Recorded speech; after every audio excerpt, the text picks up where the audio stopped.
Hey les lecteurs! Aujourd'hui, nous allons faire au salon des lecteurs numéro 1.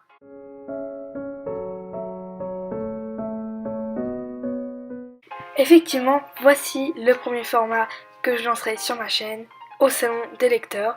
Donc ça parlera essentiellement de livres, le format que je vous avais expliqué dans la vidéo de présentation. Donc voilà. Et nous allons commencer tout de suite ce salon des lecteurs par le premier livre. Il s'agit de La Vénus d'Île de Mérimée. Alors, toutes les références qu'il va y avoir pour acheter le livre, tout ça, elles seront en barre d'infos. Donc, je vous mettrai ça dans la barre d'infos. Voilà. Donc, comme ça, on se dit, ça a pas l'air, je vais pas aimer tout ça, mais en vérité, on s'attend même pas à ce qui va se passer, donc du coup, ça vaut le coup d'y jeter un œil. Donc, tout simplement, c'est l'histoire d'une Vénus qui a été déterrée dans les terres d'Île. Donc, plus exactement, dans les terres de Monsieur Péréorade. Donc, voilà. Et donc, Île, ça se situe près de l'Espagne. Voilà. Je sais pas exactement où, je pourrais pas vous situer où, mais ça se situe vers ici. Et donc, en gros, on trouve une Vénus de bronze, et puis c'est la Révolution. Et il y a un apothicaire parisien, donc qui ne connaît rien au monde de la campagne, parce qu'il se situe dans la campagne, voilà. Et en gros, il veut en fait cette Vénus. Voilà, il est prêt à l'acheter, voilà. Donc le guide, parce qu'il y a un guide, va lui présenter la ville et va lui dire aussi qu'à propos de la Vénus, il s'est passé des choses bizarres avec elle. Par exemple, quand on l'a déterrée, la Vénus est tombée pile sur la jambe d'une des personnes qui l'a déterrée. Et du coup, qui avait la jambe cassée. Mais bon, il fait pas gaffe et il passe. Donc, Monsieur de Péréorade a un fils, Monsieur Alphonse, qui va se marier à Madame de Pugari. Je sais pas si je prononce bien, et si je prononce pas bien, de toute façon je le mettrai, et vous verrez bien. Et Madame de Pugari, en gros, elle, d'avant, quand il n'y avait pas la Vénus, elle était tranquille, maintenant c'est le chamboule tout, voilà. Et en fait, Monsieur Alphonse, en fait, il est totalement fou de Vénus. Non pas qu'il l'aime, voilà, mais ce que je veux dire quand il est fou, c'est-à-dire qu'il veut organiser le mariage le vendredi, parce que le vendredi, c'est le jour de la Vénus, donc du coup, possiblement pour rendre hommage à Vénus. Et il est totalement fou de cette Vénus, et le mariage a lieu dans 2-3 jours à peu près, je sais plus combien, mais dans 2-3 jours. Et donc les jours passent, et puis un moment avant de se marier, peut-être 1 ou 2 jours avant, pas plus, il veut faire un jeu de mours pour se détendre avec un espagnol qui s'appelle l'Aragonais. Donc l'Aragonais, c'est une personne très très forte au jeu de mours et on peut pas le battre. Et donc Monsieur Alphonse commence à jouer, il perd. Il perd le premier match. Donc du coup, il se dit, oui c'est la bague de fiançailles qui me gêne, mais du coup il enlève et il le pose sur le doigt de la Vénus, pour pas la perdre. Donc il commence à gagner au jeu de mours, bizarrement, et l'Aragonais lui dit, c'est bien, t'as gagné, mais moi je vais me venger. Retenez bien cette phrase. Et à un moment, il va reprendre sa bague de fiançailles, ce qui est normal, et elle reste coincée au doigt de la Vénus.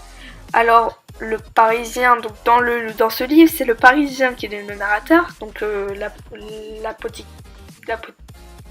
l'apothicaire, voilà. Non, l'antiquaire. Je sais plus. Et donc lui, il se dit, c'est sûrement à cause du froid ou un truc comme ça que c'est resté coincé, ou alors que la Vénus a des trop gros doigts et que ça reste coincé. Mais il arrive des choses de plus en plus étranges et puis ça se termine un peu mal. Donc je vais pas vous spoiler parce que c'est un livre qui est pas inspiré de faits réels et que il faudrait pas que je vous spoil la fin. Alors que quand c'est des objets, quand c'est des personnes réelles et que tout le monde connaît, et ben voilà, tout le monde va connaître ça un jour. Voilà, par exemple, je sais pas moi, Louis XVI ou tout ça, tout le monde sait que voilà. Donc du coup, et ben ça à la limite, voilà.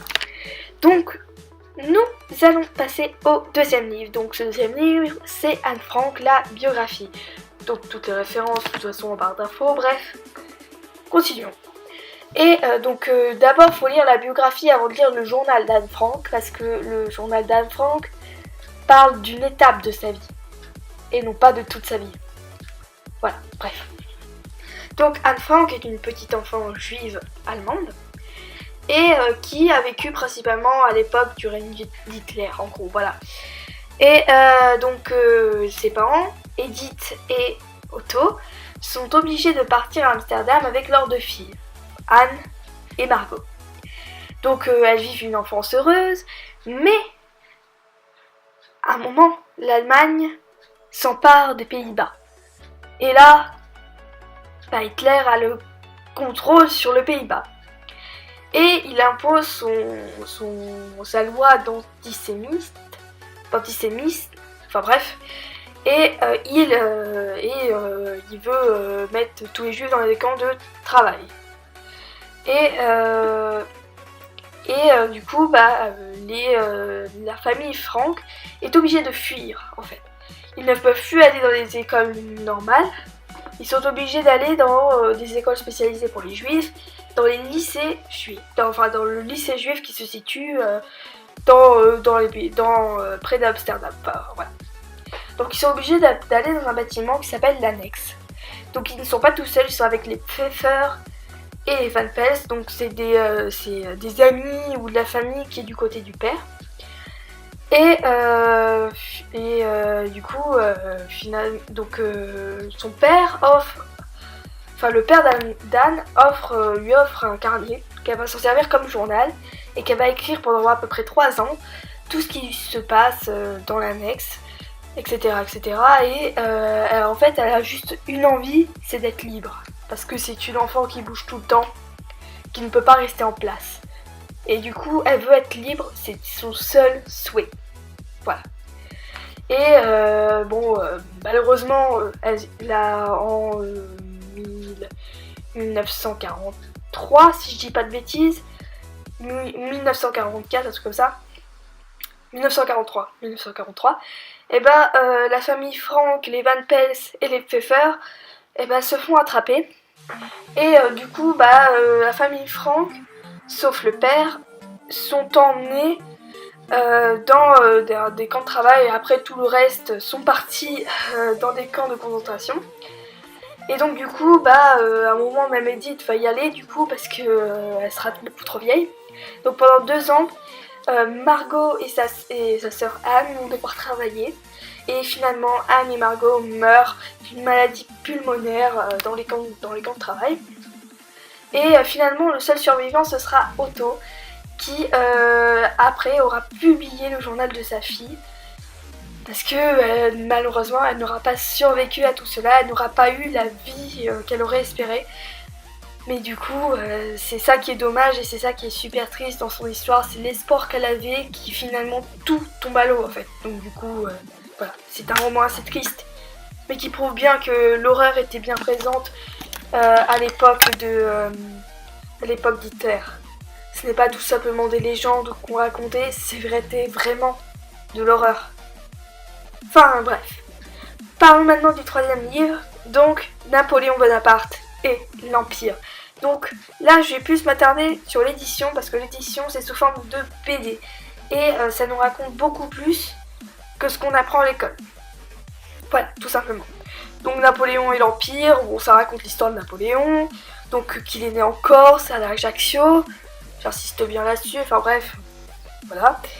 Et qui en fait va parcourir ses batailles, donc ça va du début à la fin, jusqu'à sa mort en 1821, sur l'île de Sainte-Hélène. Et en gros ça raconte les batailles, Et les défaites aussi de Napoléon, la bataille de Waterloo, la bataille de... je sais plus, en Russie. Enfin bref, ça raconte pas mal de batailles, quand il a été couronné, quand il a été sacré, je veux dire, avec sa femme. Voilà. Quand il a fait son coup d'état, quand il a été conçu la vie. Enfin bref, on va dire que ce livre, c'est un peu... c'est l'un de mes livres préférés. Parce que sous forme de BD, c'est tellement bien raconté. Moi qui pensais que c'était pas super bien raconté, personnellement, j'ai été surpris. Voilà. Personnellement, je conseille vraiment de le lire si vous vous intéressez au personnage ou même si vous vous intéressez à l'histoire, vous êtes passionné. Et personnellement, je vous le conseille. Voilà. Enfin bref, donc c'est la fin de ce salon des lecteurs. J'espère qu'il vous aura plu. Si vous a plu, vous pouvez commenter, partager et puis vous abonner. Et sur ce, je vous dis salut les lecteurs!